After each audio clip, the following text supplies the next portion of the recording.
Come here. Good evening, everyone. So, kakauwi ko lang ng bahay galing trabaho. And then, yung aking in-order sa Amazon ay dumating na.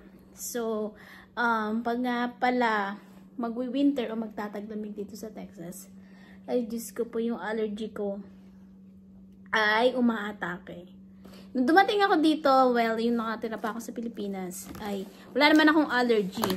Pero, nung pagkadating ko dito, ang dami kong adjustment. So, itong in-order ko ay makakatulong sa aking allergy. Sana nga makatulong.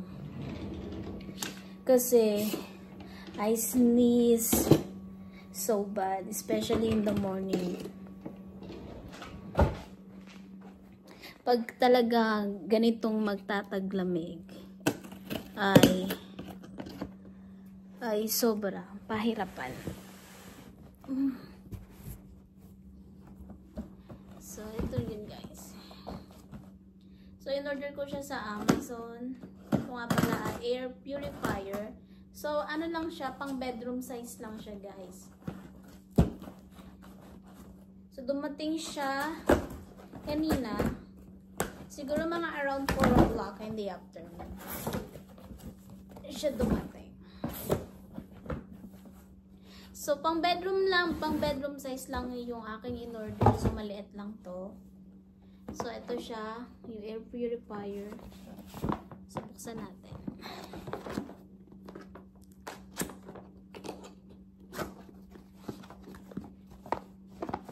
So, nakalimutan ko kung magkano yung price niya. Basta wala pa tong $50.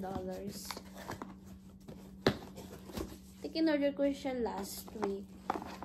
And, buti naman at dumating na siya kaagad kasi kailangan. Meron akong humidifier pero maliit lang din siya. And sabi ko sa asawa ko, i-order niya ako ng medyo malaki. So, ganito yung size niya guys. And then, meron silang different color. I think meron silang white. Pero black yung aking pinili.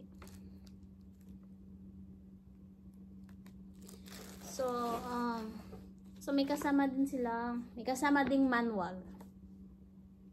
So, diyan nakalagay kung paano siya gamitin.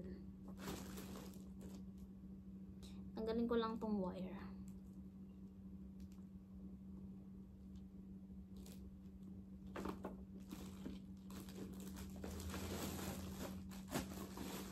So, nagtingin-tingin din ako sa Costco kung meron silang air purifier. Meron din naman. Kaso, can't afford it. It's expensive.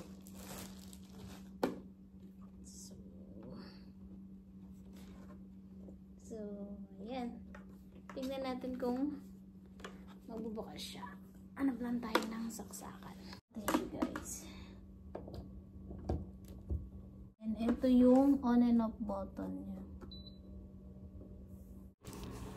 So guys, ito pala yung control button. So ayan, meron tayong switch on and off. Tapos yung sa gitnang button ay yun naman yung control. And then yung sa pinakang dulo, yung pinipindot ko ay yun naman yung para sa lights. So ayun nga pala guys, ito nga pala sa pinakang gitna niya. Pwede mo siyang lagyan ng essential oil. Pero bago mo siya lagyan, kailangan mo munang i-turn off yung air purifier, and then saka mo tanggalin yung itong lid. So dito mo ilalagay yung essential oil. So meron pa nga pala akong isa pang in-order. Ito naman ay para kay Baxter. Bumili ako ng sabon para kay Baxter.